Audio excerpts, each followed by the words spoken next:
यहाँ दादी ने कहा कि संत थे ना चालो न तक खाई खाओ तो थे दक्षिणा तो ले लो। अब महाराज पुरानी जो डोगरियां थी उके कन अठे एक जेब रेवती उके लहंगा में। अब जेब में हाथ घुसा के मन में ही विचार करें कितना रुपया दूं। हमारा पोता ने बोलता करा है 51 रुपया दूं। अब उस जमाने की बात 1470 ईस्वी की 51 रुपया बहुत होता था, आज के 5 लाख के बराबर। अब 51 रुपये को काई कर सी, मंदिर में बैठा है, आज शिवरात्रि को दिन है, उपवास होने लगा तो 11 रुपया दूं। फिर सोची 11 को काई करूं, इतना बड़ा संत है काई करे लगा 11 को। अब काई दूं काई नहीं दूं, संत समझ गया देना लेना तो कहीं है नहीं, इन्हें झूठी बाता बना रही है। तो संत ने कहा मने काई कौन लेनो देवी, मने काई कौन तो नहीं लेनो तन चोखो मारा। अब तो हाथ हटा लिया। अब तो महाराज प्रसन्न होकर डोकरी साधु ने की कि थारे पोता ने बोलता तो करी पर हमारी एक शर्त है। कैसी शर्त महाराज? कि ये बात तू किने भी कौन बता जाए कि मैंने इन्हें बोलता करी है, क्योंकि अबार यदि तुम्हारे प्रचार कर देवे तो सारा गुंगा गेला टावर ने लेर लेर आव जावे कि मारे छोटा भी बोलता करो, हमारे पोता ने भी बोलता करो। अब तो अटे दादी बोली कि मैं आगे से तो कौन बोलूं पर कोई पूछे तो मैं चुप भी कौन रह सकूं। थे तो सब जानो कि लुगाइयां का पेट में कहीं बात ही कौन बचे। और हम अक्सर एक दृष्टांत देते हैं कि एक बार एक महिला ने अपने पति से कहा सुनो जी आप मुझे हर बात नहीं बताते हो। तो पति देव ने कहा कि देख देवी हर बात बताता हूँ लेकिन जो बात मैं जानता हूँ तेरे पेट में नहीं पच सकती वो नहीं बताता। तो कहा आजमा के देख लेना किसी दिन, सारी बात मेरे पेट में पच जाती है। अब तो शाम के टाइम उनका पति आया और कहता है कि सुन देवी किसी से कहना मत, आज मैं जब शौच गया था ना तब मेरे शौच में कौवे का एक पंख निकला, लेकिन देवी सुन किसी से कहना मत। अब तो महाराज उसने जैसे तैसे एक दिन तो डाइजेस्ट कर ली पर उसे तो कुपच हो गया, पेट में पचे ही नहीं। अब क्या करें? अब तो पड़ोसी कन गई, पड़ोसी से जाके कहती है कि सुन बहन किसी को बताना मत, कल शाम को मेरे पति जब शौच के लिए गए थे ना तो उनके पेट में कौवे के पंख निकले। अब कितना पंख निकला था? एक। अब इसने कितने बना दिए? बहुत से पंख निकले। तो कहा लेकिन देवी सुन किसी से कहना मत। उसने कहा जैसे तूने किसी से नहीं कही ऐसे मैं भी किसी से भी नहीं कहूंगी। अब पड़ोसी ने पड़ोसी से कही, पड़ोसी ने पड़ोसी से कही तो पूरे गांव में महाराज कर नहीं जपन जना सबके कान में बात फैल गई कि अमुक व्यक्ति जब शौच के लिए गया था तो उसके शौच में कौवा निकला। अब कौवे उड़ते उड़ते जैसी बात उसके पास आई तो उसने कहा देवी तुझसे मना किया था ना। तो कहने का मतलब ये है कि महाराज माता बहनों के पेट में काई भी बात नहीं पचे, नहीं पचे। अटे दादी महाराज अपने पोता ने लेर लेर जियाई घरा आई। अब घरा आके कहती है कि मारो पोता बोल तो कर दियो, मारो पोता ने बोल तो कर दियो। अब नानी नरसी जी जो था उनकी एक भाभी थी बड़ा ही कर्कश स्वभाव की, महाराज इतना कर्कश स्वभाव की जो गुस्सो तो रीस उनके हमेशा नाक पे ही रखी रहती। जो क्रोध होता है वो हर किसी के अंदर होता है। काम ईश क्रोध ईश रजोगुण समुद्भवम, क्रोध सभी के भीतर होता है लेकिन सबके तो हृदय में होता है। पर नरसिंह जी की भौजाई के तो क्रोध नाक पे ही रखा रहता, जाए कहीं बोला नहीं कि क्रोध कर दी। अब तो जियाई दादी पोता ने देखा तो चालू हो गई, आ गया दादी पोता, कट गया था सुबह से, मैं सब जानू पूरा मोहल्ला में मेरी बुराई करता डोलो थे दादी पोता, मैंने तो नौकरानी बना लाया हो, सुबह से खाना बनाओ, खाने के टाइम पे आ जाओ, कहीं काम नहीं कराओ, मैं तो नौकरानी मुफ्त की नौकरानी। अब तो चिल्लाने जियाई लगी। तब तो दादी बोली आज शिवरात्रि नो टाइम है, मारे कर इतो टाइम को नहीं कि थारी बुराई करता डोलू में। तो कटे गया था इतनी देर से सुबह सुबह से दादी पोता। तो बोली कि मैं शिवरात्रि में शिव मंदिर में सेवा करने गया था। अब तो बोली कि शिवरात्रि के मंदिर गया था तो ई गूंगा ने भी चढ़ाया था शिव जी ने कि समर्पित है था नहीं गूंगो के लो कहीं हमारी छाती पे लेर आ गया इन्हें। अब दादी बोली कि आज तो कह दी पर आज के बाद हमारा पोता ने गूंगा मत कीजो। तो गूंगा ने गूंगा कौन कहूँ तो के कहूँ। अब तो नरसी भोजाई ने जरा बोल के तो बता। ओ ये बोले को 8 साल को हो गयो, हाथ या तो बोलना सीखो को नहीं और आज बेलोगे यो। अब तो जियाई भोजाई का गुस्सो देखो तो जन्म रो गूंगो नरसी काई बोले भोजाई राधे कृष्णा राधे कृष्णा राधे कृष्णा। भोजाई तो आश्चर्य का ठिकाना हो बोले तो है, पर ये कौन है राधे कृष्णा, ये राधे कृष्ण कौन है। अब महाराज कद सत्संग में जावे कद मंदिर में जावे तो ठाबी पड़े कौन है राधे कृष्णा, कद मंदिर को दर्शन कियो नहीं। तो भोजाई की बात नहीं है ये। आजकल के जो बच्चे हैं जिस प्रकार से हम उन्हें मंदिरों से दूर कर रहे हैं, कथा भागवत से दूर कर रहे हैं, भविष्य में वे भी पूछेंगे कि ये कौन है राधे कृष्णा। देखिए अब आप बोलेंगे हम तो अपने बच्चों को संस्कार देते हैं, तो आपके बच्चे यदि 4 वेदों के नाम ही बता दें कि कितने वेद हैं, कितने शास्त्र हैं, कितने पुराण हैं, उनमें क्या लिखा हुआ है ये नहीं बताएं, पर कितने वेद हैं ये बता सकते हैं। मने कौन पतो तो बोलोगे कि मने कौन पता, हमारे टाबरा ने की पता। कितना वेद है हमारे यहाँ बताओ, कितने शास्त्र हैं महाराज। 4 वेद हैं, 6 शास्त्र हैं, 18 पुराण हैं। अब हमको ही नहीं पता तो हमारी आने वाली पीढ़ी से हम क्या अपेक्षा करेंगे। तो जैसे नरसी जी भोजाई पूछ रही है कि कुण है राधे कृष्णा, वही आप भावी आने वाली पीढ़ी हमारे से पूछेगी कहीं कुण है राधे कृष्णा, कुण है नरसी मेहता। इसलिए इतना समाज विकृत हो इससे पहले ही सत्संग में कथा वार्ता में लाएं और उन्हें बताएं।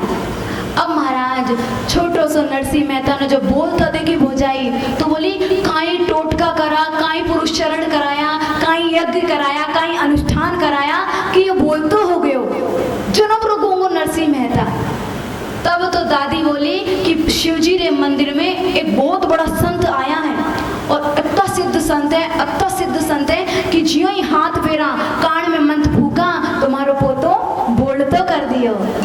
तब तो भोजाई लारे लारे भागे कि मैं भी जाऊं, हमारा कत्ता भतीजा भांजा गूंगा गेला पड़ा है, सबने बोल तो करो। अब तो भागी भागी जय महादेव जी रा मंदिर में गई तो बटा कोई साधु नहीं था। संतारी ऐसी मान्यता है कि भगवान श्री कृष्ण ही अपने परम भक्त नरसी मेहता को वाणी प्रदान करने के लिए पधारे थे। बोलिए श्री कृष्ण भगवान की। देखिए महाराज भगवान ने चारों युगों में 24 अवतार लिए हैं, लेकिन भक्तमाल में ऐसा प्रमाण है कि केवल नरसी मेहता के लिए भगवान ने 54 अवतार लिए हैं। कितने? 54। इतने लाडले भक्त की हम आप कथा सुनने जा रहे हैं। अब आप पूछोगे कि नरसी जी ने ये भक्ति को रोग बचपन से किया लगे हो, क्योंकि बचपन को काम तो कहीं है, पढ़ो लिखो खूब पढ़ो, ये भजन करना तो बुढ़ापा को काम है, बूढ़ा ने कोई काम तो होगा को नहीं, बैठा बैठा मानस सटकाओ। तो देखो हम एक बात कहते हैं कि आपके पास में कोई गारंटी कार्ड है कि बुढ़ापा देख ही पाएंगे? कोई है क्या गारंटी कार्ड? नहीं है। और मान भी लो कि बुढ़ापे में भक्ति करने को आपको समय मिल भी गया, लेकिन आपका शरीर ही साथ नहीं देगा। आप सीधी कमर करके बैठो, कभी आड़ा हो गए कभी टेढ़ा हो गए, घुटने ही जवाब दे जाएंगे। इसलिए बचपन ही सर्वोत्तम अवस्था है भगवान की भक्ति करने के लिए। जितने भी भक्त हुए हैं, मीराबाई हो, कर्माबाई हो, ध्रुव हो, प्रहलाद हो, उन सब ने बचपन में ही भक्ति की है। छोटी सी कर्माबाई से दादाजी ने बोला कि सुन भाई, परदेश जा रही हूँ, ठाकुर जी ने रोज नित्य प्रति भोग लगा के ही मैं पाऊँ, तो आज मैं भोग तो लगा कौन सकूँ, मैं जा रही हूँ, तू भगवान ने भोग लगाना और जब भगवान भोजन कर लेवे उसके बाद में ही तू पाना। अब तो कर्माबाई ने दादा की बात मान ली, दादाजी तो चला गया। अठे कर्माबाई ने बहुत सुंदर महाराज खींचड़ो बनायो थे, सब जानो खींचड़ो बनार जिया ही भोग लगायो। अब दादाजी ने तो क्या कहा था कि तुलसी पत्र डाल देना, घंटी बजा देना, लग गया भोग। पर कर्मा सोचे कि ठाकुर जी आवता होगा, पाता होगा और फिर जाता होगा। अब अटे भोग लगा के कदे पर्दा ने जुड़ दे फिर पर्दा खोल ले पर खींचड़ो कम ही कौन हुए। तब तो अंत बात बोलती है कि थे भोजन यदि नहीं करोला तो मैं अठे ही प्राण दे लूंगी पर मैं वापिस कौन जाऊंगी।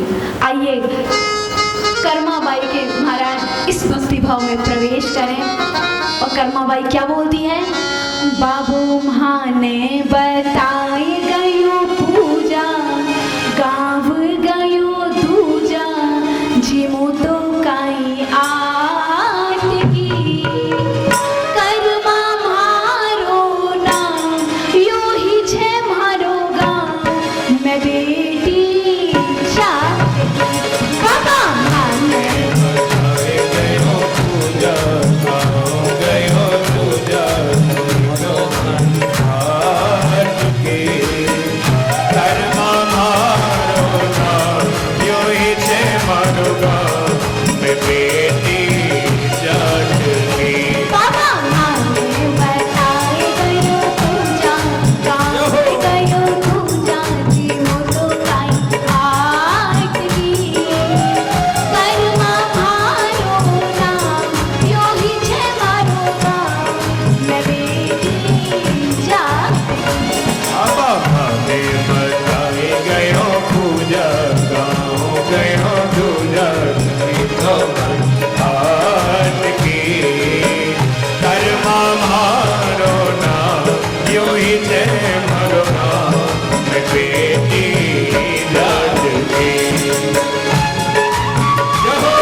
बैठ जाऊं। प्रभु रुचे रुचे भोग लगावे, प्रभु रुचे रुचे भोग लगावे। देखती जावे सूरतिया शाम की, करना मारो नाम जो हिचे मारो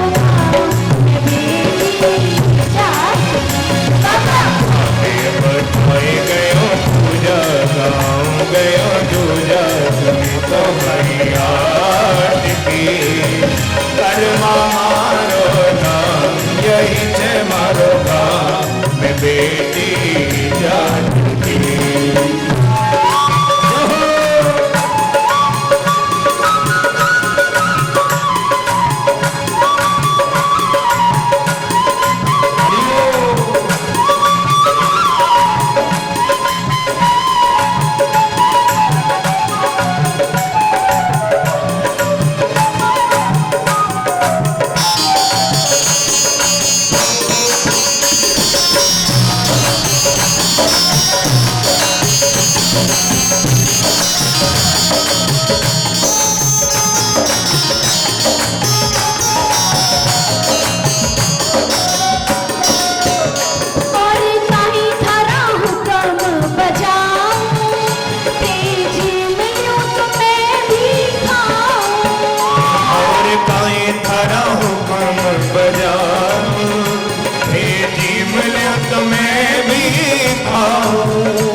तात्पर्य ये है कि महाराज यदि बचपन में हम भजन का अभ्यास कर लेंगे तो अंत में हो जाएगा, नहीं तो कहते हैं कि जन्म जन्म मुनि यतन कराही पर अंत राम कह आवत नाही। बड़े बड़े संत हजारों वर्षों की तपस्या करते हैं पर अंतिम समय में राम नाम मुख से नहीं निकलता। इतना आसान थोड़ी है। एक बार एक डोकरी मरणासन्न अवस्था में पड़ी। उनके दादा जो नाती पोते थे कथा में सुनकर गए कि अंत समय में राम नाम लेने पर सदगति हो जाती है। तो दादी से जाके कहते हैं कि दादी एक बार बोल दे राम, पर दादी का क्या बोल दिया, हमारे से तो बोलो ही कौन जावे। अब पोतों ने कहा इतनी बड़ी लाइन बोल रही है, राम नहीं बोल रही, तो बोले हमारे से निकले ही कौनी। दादी एक बार हमारे कहने से राम बोल दे, पर कहीं बोले हमारे से निकले ही कौनी। तब तो एक व्यक्ति बहुत चतुर था, उससे कहा एक बात बता डोकरी, थर से काई कौन निकले। अब तो डोकरी क्या बोले, जो तू भुलवाना चाहता है ना बस वही मुझसे नहीं निकलता। तो इतने बड़ी बड़ी लाइन बोल रही है पर राम नहीं बोल रही, क्योंकि महाराज जन्म जन्म मुनि जतन कराई पर अंत राम का आवत नहीं। भक्त कहते हैं कि महाराज मन के मंदिर में प्रभु को बसाना बात हर एक के बस की नहीं है, खेलना पड़ता है जिंदगी से, भक्ति इतनी भी सस्ती नहीं है। अगर इतनी ही सस्ती होती हर कोई कर लेता। जैसे हम एग्जाम देते हैं, आप सभी पढ़े लिखे हैं, रीट का एग्जाम हुआ था, अभी गेट होता है, नेट होता है, नीट पर महाराज 5-5 हजार लोग दावेदार होते हैं या नहीं? एक सीट है पर 5,000 लोग उसका दावा कर रहे हैं, 5 के 50-50 हजार। लेकिन गीता में गोविंद कहते हैं कि भक्तों की कंपटीशन कितना टफ है। मनुष्याणाम सहस्त्रेषु कश्चिद अपि सिद्धये यतताम अपि सिद्धानाम, कि 1000 मनुष्यों में महाराज कोई एक है जो भगवान की ओर बढ़ता है, और जो बड़े हुए हैं ना उन लाखों मनुष्यों में से कोई एक है जो मुझे प्राप्त करता है। तो सोचिए जो भक्ति की सीट है वो कितनी महाराज टफ है, वहाँ कितना कंपटीशन आई है, लेकिन वहाँ तो कोई ध्यान ही नहीं देता। तो वहाँ का कोई ध्यान नहीं देता तो इंसान करता क्या है? तो कहा इंसान करता है, दिन तो चला जाता है धन की हाय हाय में, इतना कमा लूं, इतना कमा लूं, इतना कमा लूं, और रात चली जाती है खर्राटे बजाकर सोने में। भजन का समय इसको मिलता ही नहीं है। तो किसी ने कहा कि आप भजन क्यों नहीं करते? तो बहुत सुंदर उत्तर देते हैं कि बस हमारा ये थोड़ा सा काम निपट जाए फिर हम भजन ही करने थे।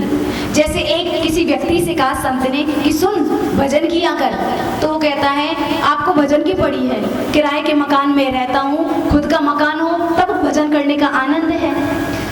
अब तो महाराज भगवान की कृपा हुई, घर का मकान हो गया। तो अब संत ने कहा अब तो घर का मकान है, अब तो भजन किया कर। तो उत्तर मिलता है कि घर का मकान तो है पर सिटी से बहुत दूर है, दुकान को आने जाने में ही पूरा टाइम बर्बाद हो जाता है। यदि एक गाड़ी होती, 4 व्हीलर होती तो जल्दी से आ जाता, उसके बाद भजन ही करना था। भगवान की कृपा से 4 व्हीलर भी हो गई। अब कहा भजन करो, तो क्या उत्तर मिलता है कि इतनी गर्मी पड़ रही है, आपको भजन की पड़ी है, भजन करने बैठते इतने पसीने टपकते हैं, बस एक एसी लग जाता फिर भजन ही करना था। भगवान ने एसी भी लगवा दिया, अब भजन करो। तो क्या उत्तर मिलता है कि हमारा जो बेटा है ना थोड़ा सा बड़ा हो गया, बस उसकी शादी हो जाती, उसके बाद में पूरा कारोबार बच्चों को सौंप के भजन ही तो करना था। ठीक है महाराज, ठाकुर जी ने ये भी सुन ली, आपके बच्चों की शादी हो गई, अब भजन करो। तो कहा कि बेटे की शादी को 5 साल हो गए पर बहू के कोई बच्चा ही पैदा नहीं हो रहा, नाती पोता का मुंह देख जाते, उसके बाद में भजन ही तो करना था। अब तो महाराज नाती पोते भी हो गए कि अब भजन करो। तो उत्तर क्या मिलता है कि बहू भी ऑफिस जाती है, बेटा भी दुकान जाता है, नाती पोतों को संभालना पड़ता है, नाती पोते थोड़े बड़े हो जाएं फिर भजन ही तो करना था। महाराज भजन ही तो करना था, भजन ही तो करना था कह के रह जाते हैं। यम के दूत आते हैं और यम पाश में बांध कर ले जाते हैं। तो बहुत सुंदर कहते हैं माया के ओ पुजारी, आगे की कुछ खबर है, इस घर को छोड़कर तेरा एक दूसरा भी घर है, वहां भी जाने की तैयारी कर लो महाराज। नहीं तो क्या होगा, जैसे एक व्यक्ति समुद्र किनारे, आप सभी गए होंगे जीवन में कभी ना कभी, समुद्र किनारे स्नान करने गया, जो ही समुद्र में जाता है एक बड़ी जोर से लहर आती है, जो ही लहर को देखा डर गया, डर के दूर खड़ा हुआ कि सोचता है ये लहर शांत हो जाए फिर स्नान करूंगा। अब तो लहर शांत हुई, स्नान करने गया तो एक दोबारा लहर आने लगी। अब तो उसने कहा ये लहर जब शांत हो जाएगी ना तब ही स्नान करूंगा। उसको खड़े खड़े 5 घंटे बीत गए। एक संत बड़ी ही देर से देख रहे थे, पूछा कि बेटा क्यों खड़े हो? तो उसने कहा ये लहरें शांत हो जाएं फिर समुद्र में स्नान करके घर जाऊंगा। अब तो संत ने कहा तेरे पूरा जीवन बीत जाएगा पर ये लहरें शांत नहीं होंगी, यदि स्नान करना है तो इन चलती लहरों में ही करना पड़ेगा।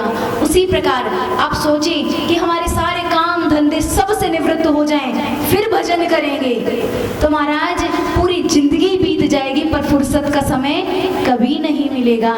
जिंदगी जब तक रहेगी फुर्सत न होगी काम से, कुछ समय ऐसा निकाल लो प्रेम कर लो राम से।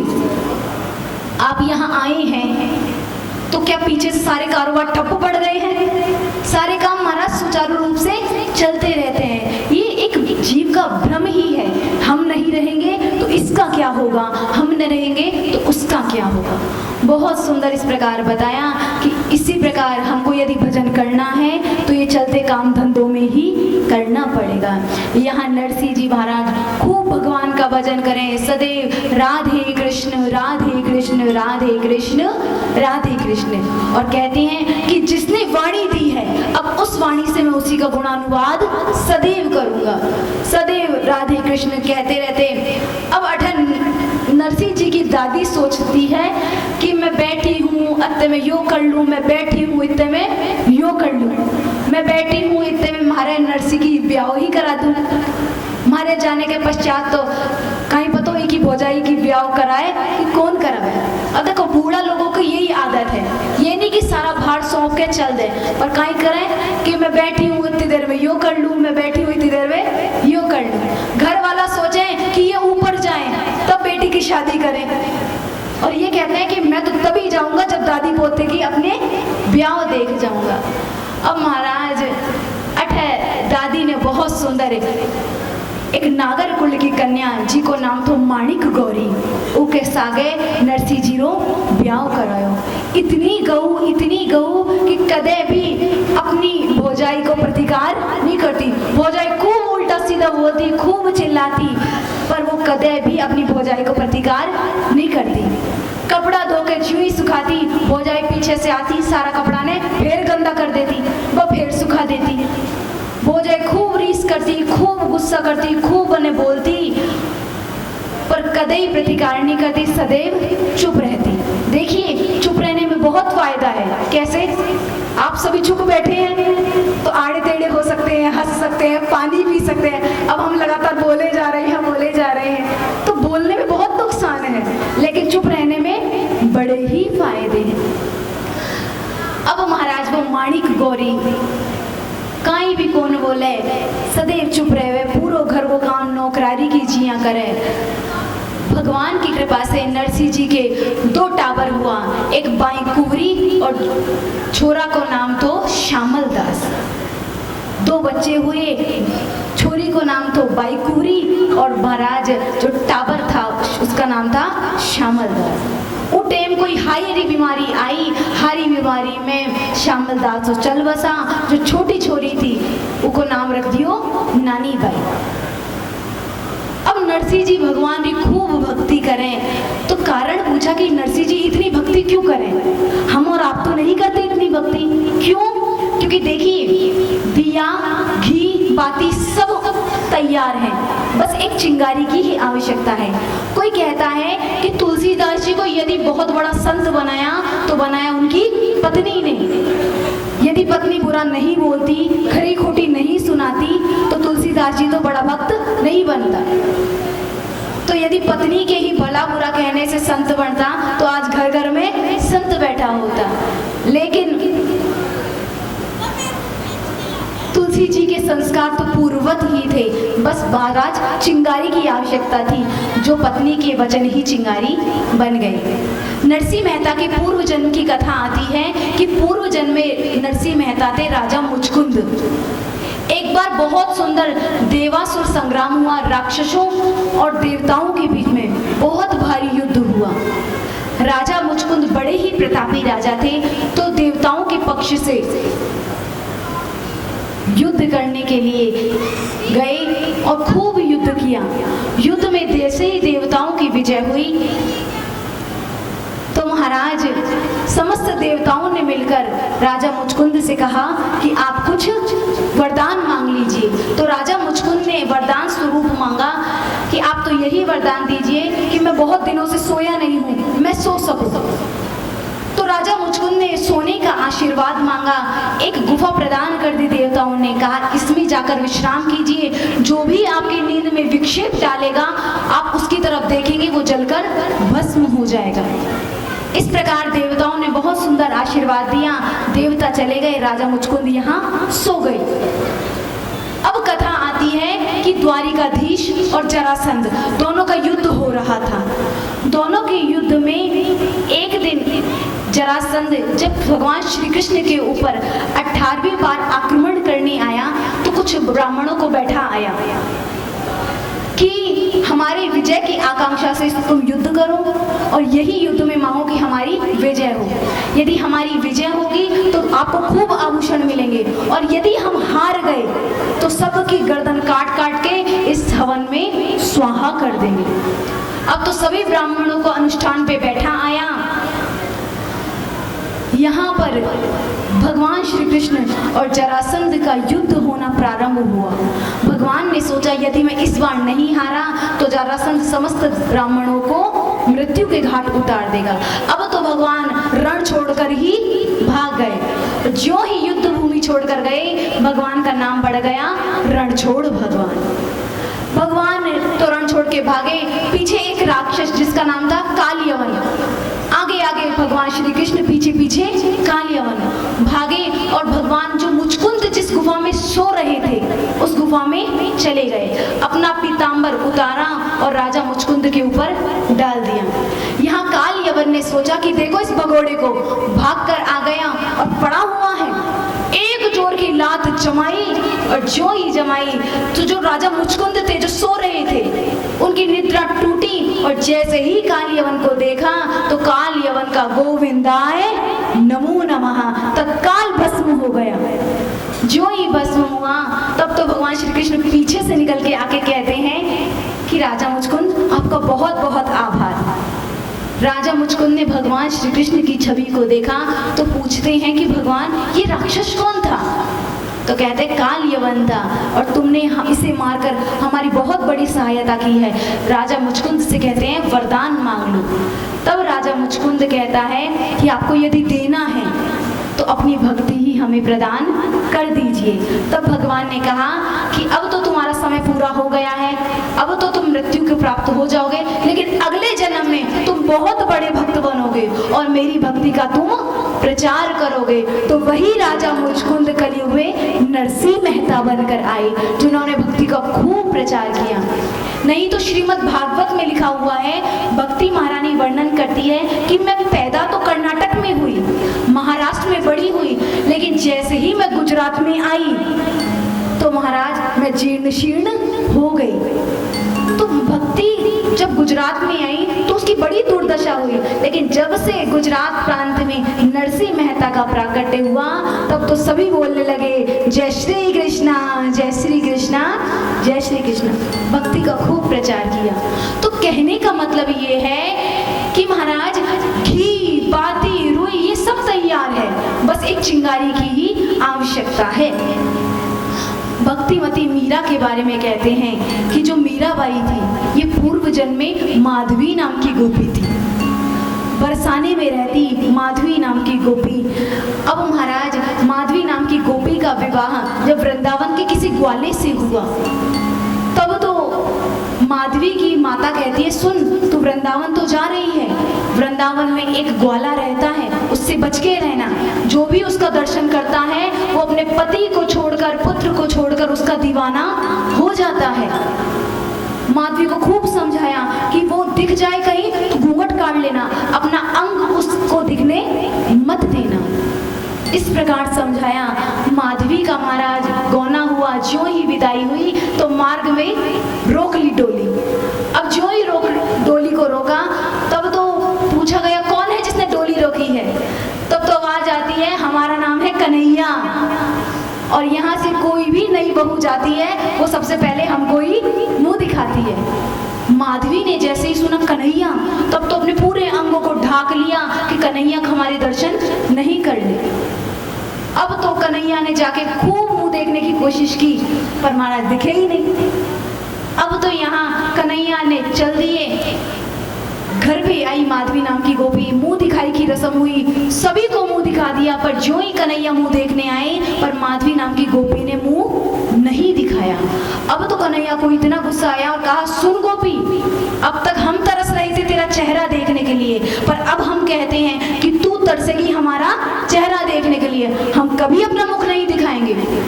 तब तो माधवी नाम की गोपी को कह के चले गए। अब तो भगवान प्रत्येक घर में माखन चुराते पर माधवी नाम की गोपी के माखन ही नहीं चुराते, सबको दर्शन देते, माधवी को दर्शन नहीं देते।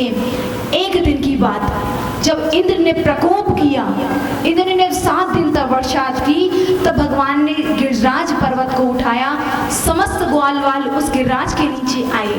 अब माधवी नाम की गोपी का पल्लू थोड़ा सा गिर गया और जो ही दृष्टि भगवान की कनिष्ठिका पे गई, अंगुली पे गई, तो कहा इतनी सुंदर उंगली, ये उंगली किसकी दर्शन किया तो दीवानी हो गई, पागल हो गई, पागलों की तरह महाराज पागल बन के चरणों में लोटपोट होने लगी। समस्त ग्वाल वालियों ने समझाया क्या हो गया, पागल तो नहीं हो गई। तो कहा ये कौन है इतना सुंदर पुरुष, नील सरोरु है, नीलमणि के समान जो दीप्तिमान हो रहा है। तब तो कहते माधवी यही तो है कन्हैया जिससे तू बचती फिर रही थी। अब तो माधवी नाम की गोपी रोने लगी, बिलखने लगी, भगवान के चरणों में गिर गई कि मुझे स्वीकार कर लीजिए, स्वीकार कर लीजिए। पर भगवान ने कहा कि इस जन्म में तो हम तुझे स्वीकार नहीं करेंगे। हमने पहले ही कहा था तू हमारे लिए तरसेगी, अब तेरा कलयुग में पुनः जन्म होगा, भक्ति की तू परम आराधनीय बनेगी, परम भक्तिमती बनेगी, हमारा भक्ति का प्रचार करना, तब हम तुझे प्राप्त होंगे।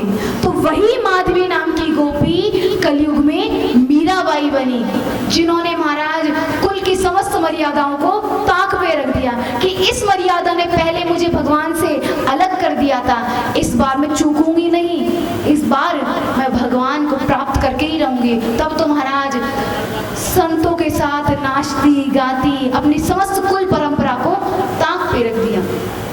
तो कहने का मतलब ये है महाराज कि जितने भी भक्त हुए हैं इनसे पूर्व जन्म में कोई ना कोई अपराध बन गए थे, तो अपने अपराधों का पश्चाताप करने के लिए इन्होंने नया जन्म लिया है। और कहते हैं कि जैसे एक बार एक कन्या जिसकी सगाई पक्की हुई, उसका होने वाला पति उसको एक नथनी उपहार में दे गया। अब वो कन्या नथनी को देखती और अपने पतिदेव का चिंतन करती। उसकी सहेली आ गई तो कहती देख उन्होंने दी है, कितनी सुंदर है। पड़ोसिन आती उसको बताती देख नथनी उन्होंने दी है, कितनी सुंदर है।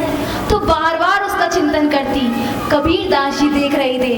कबीर दास जी कहते हैं नथनी दीनी यारनी चिंतन बारंबार, नाक दीन कर तारने बाको दिया विसार। कि एक यार ने नथनी क्या दे दी, उसका इतना चिंतन कर रही है, पर जिस ठाकुर जी ने नाक दी है उसका भूल ही गई है। यदि नाक ही ना होती तो नथनी कहाँ पहनती। महाराज हम जानते हैं, समझते हैं, पर क्या उसकी आराधना करते हैं? नहीं। सुबह 2 अगरबत्ती घुमा दी, शाम को 2 अगरबत्ती घुमा दी, 2 चिरौंजी रख दी, हो गई पूजा। देखिए एक सरल सी बात हम आपसे पूछते हैं कि कोई आपको 1 गिलास पानी पिलाए तो मन में क्या आती है कि समय मिला तो हम भी इनको 1 गिलास पानी पिलाएंगे। आता है या नहीं मन में भाव? आता है। कोई 1 गिलास दूध पिलाए तो मन में भाव आता है कि भगवान ने यदि इतना सामर्थ्य किया तो इन्हें भी हम 1 गिलास दूध पिलाएंगे। तो पानी पिलाने के प्रति भाव आता है कि हम भी पानी पिलाएंगे। दूध पिलाने के प्रति भाव आता है कि हम भी इन्हें दूध पिलाएंगे। कोई हमें चकाचक भंडारा पवाए तो हमारा भी मन होता है कि हम भी इनको भोजन खिलाएंगे। तो जो वस्तु सामने वाला देता है, हमारी इच्छा होती है कि मौका मिले तो हम भी उन्हें वो वस्तु देंगे। तो जिसने जीवन दिया है उसको क्या देना चाहिए? उसको जीवन ही देना चाहिए। और क्या कहना चाहिए?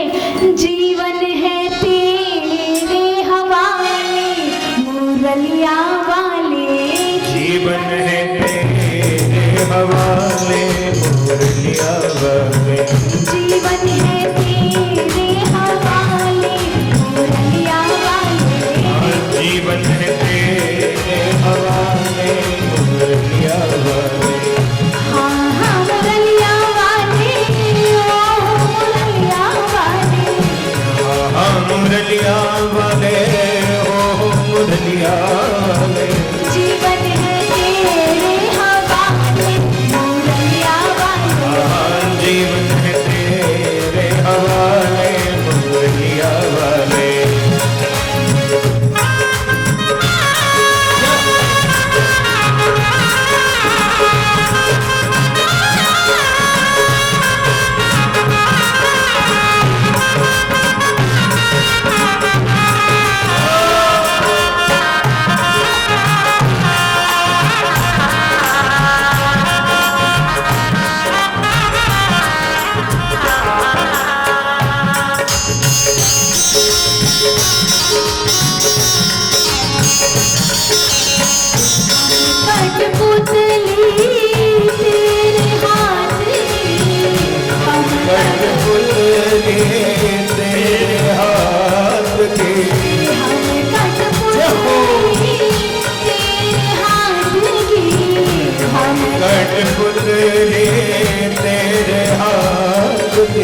अपनी चरण का दास बना कर, अपने चरण का दास बना कर, अपनी चरण का दास बना कर, अपने चरण का दास बना कर, दास बना कर, दास बना कर, दास बना कर, दास बना कर, अपनी चरण का दास बना कर, अपने चरण का दास बना कर, वृंदावन में बसा दे वृंदावन में बसा ले मुरलिया वाले, जीवन है तेरे हवाले मुरलिया वाले, हाँ जीवन है तेरे हवाले मुरलिया वाले, जीवन है तेरे हवाले मुरलिया वाले, जीवन है तेरे हवाले मुरलिया वाले, मुरलिया वाले हो, मुरलिया वाले हो, मुरलिया राधा गोविंद भगवान की जय भक्त नरसिंह मेहता तो महाराज, जिसने इतना सुंदर जीवन दिया है उसे क्या देना चाहिए? जीवन। देखिए, हमारे पास दो वस्तुएं होती हैं, एक होता है पदार्थ धन और एक होता है महाराज प्रेम। दो वस्तुएं सभी के पास हैं, एक पदार्थ और दूसरा प्रेम। पर हमारे साथ विडंबना ये है कि हम पदार्थ तो चढ़ाते हैं भगवान को कि इस बार 56 भोग हमारी तरफ से, इस बार सवामणि हमारी तरफ से, और प्रेम करते हैं संसारियों से। जबकि भगवान कहते हैं प्रेम का भूखा हूँ मैं, प्रेम ही बस सार है, प्रेम से भज लो मुझे तो भव से बेड़ा पार है। भगवान है प्रेम के भूखे, पर हम उन्हें चढ़ाते हैं पदार्थ, और संसारी है पदार्थ के भूखे। आप संसारियों को बुलाओ, चकाचक माल खिला दो महाराज, इतने गुण गाएंगे आपके, इतने गुण गाएंगे कि हम उधर गए, क्या माल छाने हमने, हमारा क्या स्वागत हुआ। क्यों? क्योंकि महाराज जो पदार्थ का भूखा है उसे पदार्थ दीजिए। और राम जी के लिए तो कहते हैं नीति प्रीति परमार्थ स्वार्थ कौन राम सम जाने यथारथ। प्रेम निभाना हमारे राम जी जानते हैं, हमारे श्याम जी जानते हैं। तो जो प्रेम करना जाने उसी से प्रेम करना चाहिए। लेकिन हम प्रेम करते हैं संसारियों से और पदार्थ चढ़ते हैं भगवान को। जब सारा काम उल्टा करेंगे तो सुलटा फल कैसे मिलेगा? इसलिए बहुत सुंदर कहा कि यहाँ नरसिंह जी ने कहा कि जिस प्रभु ने मैंने वाणी दी है तो वही प्रभु के गुण में ई वाणी से गाऊंगा। क्यों? क्योंकि कहते हैं कि आहार निद्रा भय मैं तो निश्चय। भोजन हम करते हैं, पशु भी करते हैं, हम बच्चे पैदा करते हैं, पशु भी करते हैं, और शायद पशु हमसे ज्यादा अच्छी तरह करते हैं। तो का कैसे? हम तो एक बार में एक या दो ही संतान उत्पन्न हो पाती है। कोई महाराज रेयर केस ही है जिनके जुड़वा बच्चे हो जाएं, एक बार में एक। पढ़ते कुकर सुकर ले देखो, एक बार में 10-10, 12-12 बच्चे पैदा कर देते हैं। तो हमसे अच्छे तो वो हैं। अगर बच्चे पैदा करने के लिए शरीर मिलता तो हमें सुअर का शरीर मिल सकता था, कुत्ते का मिल जाता। तो कहा नहीं नहीं, हमको तो खूब पैसा कमाने के लिए खूब कमाओ, खूब इकट्ठा कर लो, इसलिए ये शरीर मिला है। तो हमसे ज्यादा इकट्ठा तो मधुमक्खी कर लेती है। मधुमक्खी जो शहद इकट्ठा करती है ना, आप सभी पढ़े लिखे हैं, बताने की आवश्यकता नहीं है, रिसर्च करके देख लो कि महाराज विश्व में ऐसा मात्र शहद ही ऐसा पदार्थ है जो कभी भी एक्सपायर नहीं होता, कभी खराब नहीं होता। तो हम जो धन एकत्रित करते हैं वो कभी ना कभी खराब हो जाएगा, या तो जंग लग जाएगी या कुछ ना कुछ उसका बिगड़ जाएगा। पर मधुमक्खी जो धन एकत्रित करती है वो कभी भी खराब नहीं होता। तो यदि इकट्ठा करने के लिए पैदा किया जाता, मधुमक्खी बना दिए जाते। तो कहा नहीं नहीं, हमको तो खूब घर बनाने के लिए ये शरीर मिला है, तो हमसे अच्छे घर तो पशु पक्षी भी बनाते हैं। पक्षियों के घोंसले देखो आप, इंजीनियर फेल है महाराज, इतने सुंदर सुंदर घोंसले। तो फिर क्या अंतर है पशुओं में और हम में? ऐसा क्या है जो जानवर नहीं कर सकते, हम कर सकते हैं? तो कहा धर्मो ही एको विशेषो नराणाम, हम भगवान की भक्ति कर सकते हैं, भगवान की भक्ति जानवर नहीं कर सकते। यहाँ पर गाय कुत्ता चाहकर भी अंदर सत्संग भवन में नहीं आ सकते। आ भी जाएंगे तो हम पत्थर मार के या लाठी मार के उन्हें भगा देंगे। हम कर सकते हैं, तो जो काम जो व्यक्ति कर सकता है उसे ही सौंपना चाहिए। तो जिसने जीवन दिया है इतना सुंदर, उसकी भक्ति भी करनी ही चाहिए। यहाँ नरसिंह जी ने खूब भगवान का महाराज भजन किया, संतों के पास बैठे, सबनी समस्त जिज्ञासाएं पूछते रहते, ऐसा क्यों, वैसा क्यों। एक दिन भगवान महादेव के मंदिर में गए, एक संत बैठे हुए थे, उनसे जिज्ञासावश पूछते हैं कि आपने अभी बताया कि हरि व्यापक सर्वत्र समाना, भगवान यदि समस्त जगह में विराजमान है तो मूर्तियां क्यों बनाई जाती हैं? एक तरफ तो आप ये कहते हो कि भगवान सभी में विराजित हैं, और दूसरी तरफ आप कहते हो कि मूर्तियों की पूजा करनी चाहिए। तो भगवान सभी जगह हैं तो मूर्ति की पूजा क्यों करें? अब उन संत ने जब नरसिंह जी का दर्शन किया कि बड़े बड़े कथा सुनता आए, पर ऐसा प्रश्न तो किसी ने भी नहीं किया। क्यों? हम एक कान से सुनते हैं, दूसरे कान से निकाल देते हैं। कोई पूछे ऐसा क्यों करते हो, तो उत्तर मिलता है कि दो कान दिए इसलिए गए हैं, एक से सुनो और दूसरे से निकाल दो। नहीं महाराज, नरसिंह दोनों से सुनते, और मन में यदि कोई संदेह होता तो पूछ लेते, या प्रश्न किया कि यदि हरि व्यापक सर्वत्र है तो मूर्ति की पूजा क्यों की जाती है? तब संत ने बताया, सुनो नरसिंह, मूर्ति होती है प्रतीक। जैसे आप सभी में भगवान का दर्शन नहीं कर सकते, आपको यदि स्टार्ट करना है, जैसे हम आपसे कहें 2 और 2 कितने होते हैं, फटाक से बता दोगे 4। पर यदि 1 साल के बच्चे से पूछे कि 2 और 2 कितने होते हैं, तो वो पहले 4 डंडे खींचेगा, फिर काटेगा, बहुत गणित लगाएगा। क्यों? क्योंकि प्रारंभ की कक्षा में थोड़ी सी मेहनत करनी पड़ती है। उसी प्रकार नरसिंह ये प्रतीक है प्राइमरी कक्षा के छात्रों के लिए कि आप हर किसी में भगवान का दर्शन नहीं कर सकते। आज जिस लकड़ी की पूजा आप कर रहे हैं, कल को हो सकता है उस लकड़ी को आपको काटना पड़े, आग में झोंकना पड़े, तो इसलिए आप हर किसी में भगवान के दर्शन नहीं कर सकते हो। पहले प्रतीक बनाए जाते हैं, यदि प्रतीक में भगवान का दर्शन हो रहा है, फिर संतों में दर्शन करो।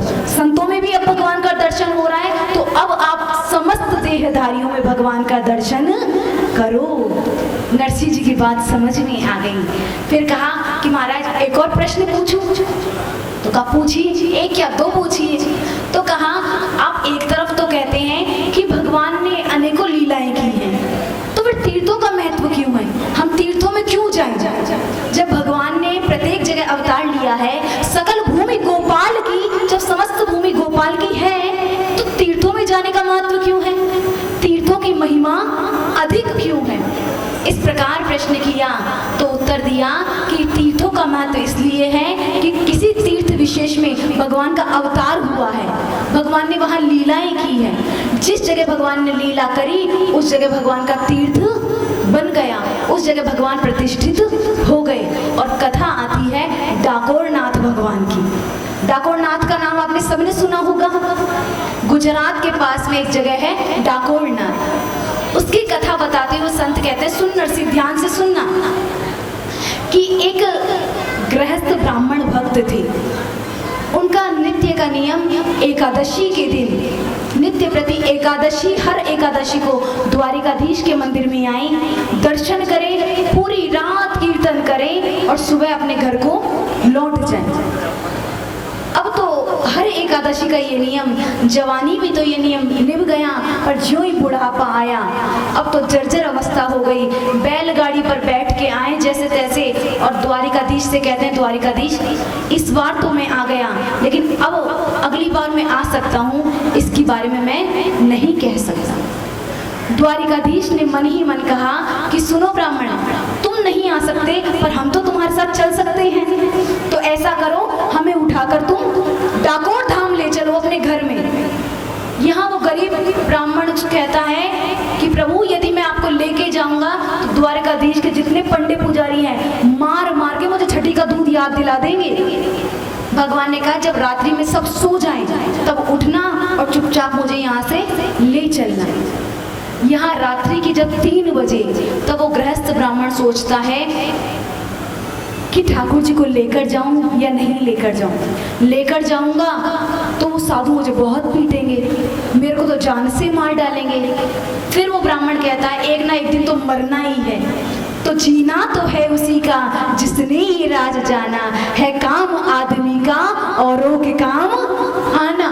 मरना तो एक दिन सबको ही है, ठाकुर जी को कम से कम कलेजे से लगाकर तो मरूंगा। ये विचार करके रात्रि में 3 बजे भगवान की मूर्ति, द्वारिकाधीश की मूर्ति को उठाया, कलेजे से लगाया। अब तो महाराज इतना आनंद आया, इतना आनंद आया कि जैसे कोई जन्मों का प्यासा हो उसको पानी मिल जाए, कोई महीनों का भूखा हो उसे भोजन मिल जाए। ऐसे ही उस गृहस्थ ब्राह्मण ने जैसे ही द्वारिकाधीश को कलेजे से लगाया परम शांति मिली। अब तो जैसे ही शांति मिली तो भगवान अपनी बैलगाड़ी के अंदर फटी हुई सी गूदड़ी पड़ी हुई थी, उस गूदड़ी में भगवान को लिटाया और ऊपर से अपनी फटी हुई धोती को ढका और चल दिया। जो ही चला बार बार भगवान को ढकता है, कहीं सर्दी नहीं लग रही हो आपको। भगवान कहाँ आप राजाधिराज द्वारिकाधीश और कहाँ मैं गरीब ब्राह्मण। यह सोचते हुए वो महाराज बैलगाड़ी चल दी। अब उधर क्या हुआ, जो ही ब्रह्म मुहूर्त में द्वारिकाधीश के पट खुले तो देखते हैं कि गर्भालय में भगवान ही नहीं है। चारों ओर जांच पड़ताल की गई, तब तो देखते हैं कि सभी भक्त तो हैं लेकिन वो डाकोर से आया हुआ गृहस्थ ब्राह्मण नहीं है। तब तो सबने घोड़े दौड़ाने प्रारंभ किए। अब जो ही घोड़े दौड़े तो पीछे से धूल दिखाई दी। अब ये ब्राह्मण डरने लगा कि प्रभु आप मेरे साथ चलना चाहते हैं और ये आपको छीन के ले जाएंगे। भगवान ने कहा यदि ज्यादा कष्ट हो रहा हो तो ये बावड़ी है, इस बावड़ी के ताक में मुझे रख दे। वह गृहस्थ ब्राह्मण द्वारिकाधीश की मूर्ति को लेके गया। उस बावड़ी में एक अलमारी थी, ताक, उस ताक में ले जाके रख दिया और आके बैलगाड़ी में बैठ गया। पीछे से द्वारिकाधीश के पंडा पुजारी आए, उन्होंने पूछा कि ए भगोड़े हमारे भगवान किधर हैं? तो कौन से भगवान? आपके भगवान कहीं नहीं है। अच्छा, हमसे चालाकी कर रहा है, झूठ बोल रहा है। जो इसकी गूदड़ी को खोला तो महाराज भगवान के लिए कहते हैं ये परम चंचल है। भगवान खुद तो गए पर अपना पीताम्बर वहां छोड़ गए। अब जो ही पीताम्बर देखा तब तो पूछते सच्ची सच्ची बता कि द्वारिकाधीश को तूने कहाँ छिपाया है? पर उसने कहा कि मैं नहीं जानता भगवान कहाँ है। अब तो पुजारियों ने इतनी पिटाई लगाई, खूब पिटाई लगाई। अब रोए जा रहे हैं और कहा भगवान जाते जाते ही पीताम्बर छोड़ना जरूरी था।